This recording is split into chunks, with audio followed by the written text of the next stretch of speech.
बरगढ़ जिल्लार शिक्षा संजोग कार्यक्रम को समस्त छात्र छात्री मानक स्वागत।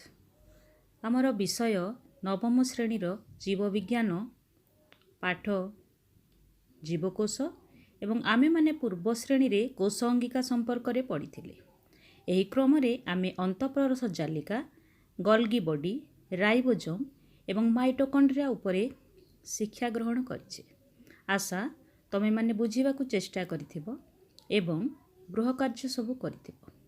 आज आमे आउ केतेक कोश अंगिका संपर्क रे पाठ करिबा।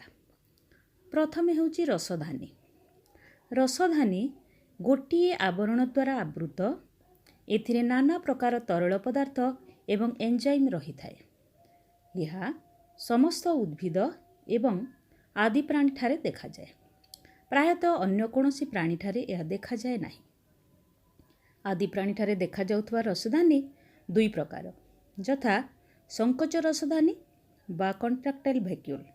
यह आदि प्राणी ठारे जल नियंत्रण करिथाए। दुई नंबर हैला खाद्य रसधानी बा फूड वैक्यूल। यह पाचन क्रिया को नियंत्रण करे। तमे उद्भिद कोशर चित्र को मने पकाओ। सेथिरे देखिथिबो उद्भिदर रसधानी गुड़िक अपेक्षाकृत बड़ एवं स्थायी।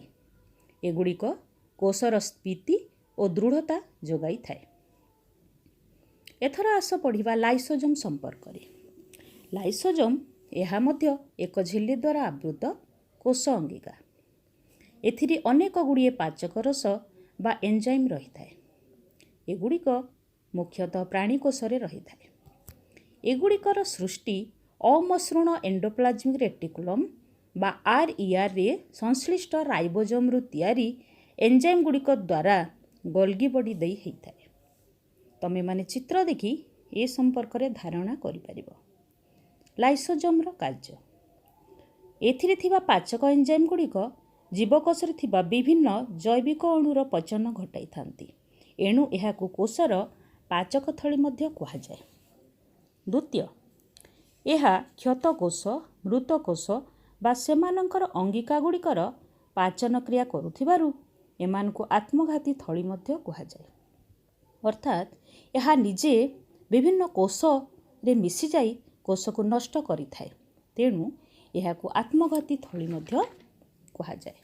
तमे माने चित्र द्वारा ए संपर्क रे अधिक धारणा करि परिबो। वर्तमान आस पढ़िबा लवक संपर्क रे। लवक गुड़िक इंग्राजी रे प्लास्टिड बोली कुहा जाए। यह समस्त सबुज उद्भिद शैवाल ठारे देखा जाए। यूग्लिना परी आदि प्राणी ठारे मध्य यह केतेकांशरे देखा जाए। एही लवक गुड़िक दुई स्तर झिल्ली द्वारा गठित एक कोश अंगिका। वर्तमान तुमे कहिबो कि दुई स्तर झिल्ली द्वारा आउ केउ अंगिका गठित? लवक गुड़िक दुई प्रकार।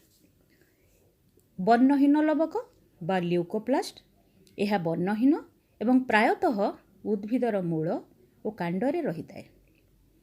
वर्णलवक गुड़िक फूल फल पत्र रे थिबा विभिन्न वर्णर वर्णलवक जोगु रही थाए। एहार वर्ण विभिन्न प्रकार वर्णकणा बा पिगमेंट्स जोगु होई थाए। जेपरिक हरित लवक बा क्लोरोप्लास्ट सबुज कणा बा क्लोरोफिल द्वारा होई थाए। एगुड़िकार वर्ण सबुज देखा जाए। तमे वर्तमान कहि परिबो उद्भिदर पत्र सबुज काहेकि रही थाए? तमे मध्य देखिथिबो उद्भिदर केतेक रंगीन पत्र मध्य थाए। एही रंगीन पत्र गुड़िक आउ केते गुड़िए वर्णकणा जेपरिक कैरोटिनॉइड बा जांथोफिल आदि वर्णकणा द्वारा होई थाए। एही वर्णकणा गुड़िक विभिन्न प्रकार शैवालर आलोकश्लेषण प्रक्रिया रे सहाय्य करथाए। वर्तमान आस हरित लवकर गठन संपर्क रे किछि धारणा नेबा। चित्र रे तुमे देखुथिबो यह एक द्विस्तर झिल्ली विशिष्ट प्रायतः सिलिंडर आकृतिर एक कोश अंगिका। यार बाह्य झिल्लीटी चिकण रही थाए एवं अंत झिल्लीटी द्वारा सृष्ट थाइलाकोइड गुड़िक थाक थाक होई रही थाए। मुद्रा को थाक थाक परी सजाइले जेपरी देखा जाए यह मध्य सही परी होई थाए।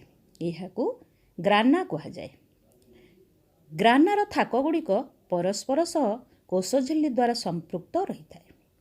हरित लवकर मध्य अंश को स्ट्रोमा कुहा जाए। एही स्ट्रोमा रे नाना प्रकार एंजाइम उपस्थित रही थाए। थाइलाकोइड झिल्ली रे हरितकणा सह अनेक प्रकार सहायक वर्णकणिका रही है जहाँ विभिन्न वर्णर आलोक को टाणिबारे साहाय्य करिଥାଏ। वर्तमान आस पढ़िबा वर्ण लवकर कार्य। वर्णहीन लवक गुड़िक उद्भिदर चेर और कांडरे खाद्य संरक्षण करिथांती। सबुज लवक गुड़िक आलोक श्लेषण करी उद्भिद को स्वभोजी हेबारे योग्य करिथांती। एणु क्लोरोप्लास्ट को उद्भिदर रंधनशाला मध्य कहा जाइଥାଏ। फूलर वर्णकणा गुड़िक कि साहाय्य करुथिबे बोली तुमे अनुमान करूच टिके चिंता कल। तमे माने पूर्वरु माइटोकॉन्ड्रिया संपर्क रे जानिच। माइटोकॉन्ड्रिया परि हरित लवकर स्ट्रोमारे मध्य किछि डीएनए एवं राइबोसोम थिबारु एहा निजर किछि प्रोटीन तयारी करिଥାଏ। एणु एहाकु मध्य अर्ध स्वयंचालित अंगिका कहा जाए। पिला माने वर्तमान आस गृह कार्य को आशा करा जाए तुमको दिया जाइथिबा पाठ्य विषय तुमर बोधगम्य होइथिबो एवं तुम्बे बारंबार ताको अभ्यास करिबा द्वारा एवं गृह कार्य करिबा द्वारा एहाकु ठीक भाबरे बुझी पारिबो। प्रश्न 1 आदि प्राणी ठारे देखा जाउथबा रसधानी गुड़िकर कार्य कौन? 2 उद्भिद कोशरे रसधानीर कार्य कौन? 3 लाइसोजोम को आत्मघाती थली कहा जाए काहेकि? 4 लवक गुड़िक केते प्रकार और कौन कौन?